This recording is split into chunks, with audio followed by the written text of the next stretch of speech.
বেসরকারি স্বাস্থ্য সেক্টরে নিম্নতম মজুরি 20,000 টাকা, শ্রম আইন বাস্তবায়ন। শ্রমিকদের জন্য বেসরকারি স্বাস্থ্য সেক্টরে নিম্নতম মজুরি 20,000 টাকা, শ্রম আইন বাস্তবায়ন। শ্রমিকদের জন্য রেশনীয় প্রথা চালু।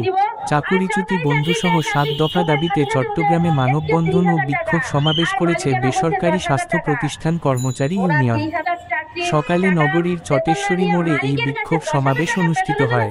এতে অভিযোগ করা হয়, বেসরকারি হাসপাতাল, ডায়াগনস্টিক সেন্টার, প্যাথোলজি সেন্টারে হাজার স্বাস্থ্যকর্মী কর্মরত থাকলেও দেশের প্রচলিত শ্রম আইন অনুযায়ী তাদের অধিকার থেকে বঞ্চিত করা হচ্ছে। কথায় কথায় ছাঁটাই করা হচ্ছে। অবিলম্বে আইন অনুযায়ী সকল সুযোগ সুবিধা প্রদানের দাবি জানানো হয় সমাবেশ থেকে। এতে বক্তব্য রাখেন চট্টগ্রাম ট্রেড ইউনিয়ন কেন্দ্রের ইফতেখার কামাল চৌধুরী, ফজলুল কবির মিন্টু, আব্দুর রহিম, মিজানুর রহমান সহ ট্রেড ইউনিয়ন নেতৃবৃন্দ। পরে একটি বিক্ষোভ মিছিল নগরীর বিভিন্ন সড়ক প্রদক্ষিণ করে। সরকার বহন করে, ওই মালিক পক্ষ তো বহন করে না। তো এখন ওরা কেন সরকারি চাকরি ছেড়ে মালিকের কাছে চাকরি খুঁজতেছে? কেন রাস্তায় যখন নামবে সরকারের কাছে দাবি দাবা নিয়ে নামবে, মালিকের কাছে কেন দাবি দাবা দিয়ে নামছে? আমি বিশেষ কিছু বলবো না, সাংবাদিক ভাইদেরকে বলবো, ওরা যদি সরকারি চাকরি চেত সরকারের কাছে চায়, মালিকের কাছে যদি চায় না। আপনাদের কাছে এতটুকুই আমাদের অনুরোধ থাকবে।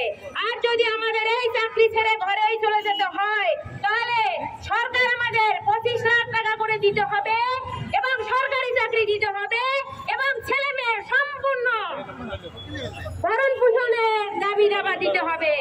এ পর্যন্ত এগুলো যদি না দেয় আমরা ঘরে যাব না।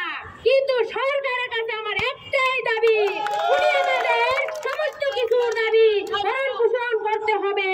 এই রাজপথ ছেড়ে আমরা যাব না। যদি আমাদের চাকরি ছেড়েই চলে যেতে হয়, তাহলে আমাদের সমস্ত কিছু দাবি দাবা পূরণ করতে হবে।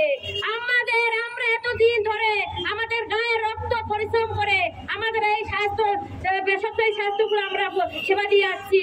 আর আমরা 4 বছর ডিপ্লোমা করে যারা একটা ক্যানোলা চেনে না, কিভাবে ক্যানোলা করতে হবে 5 বার ফোটে যান সাংবাদিক ভাইরা, চিটাগাং মেডিকেলে যান, তাই দেখেন কয়েকবার তারা ঘুরে একটা ক্যানোলা দেয়।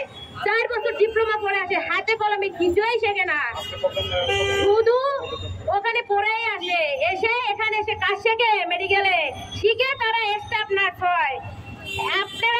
আপনাদের কাছে আমাদের এই অনুরোধ, আমাদের জানি ঘরে ফিরে যেতে হয় না, আর যেতে হইলে সরকারের সমস্ত দাবি দাবা আমাদের মেনে নিতে হবে।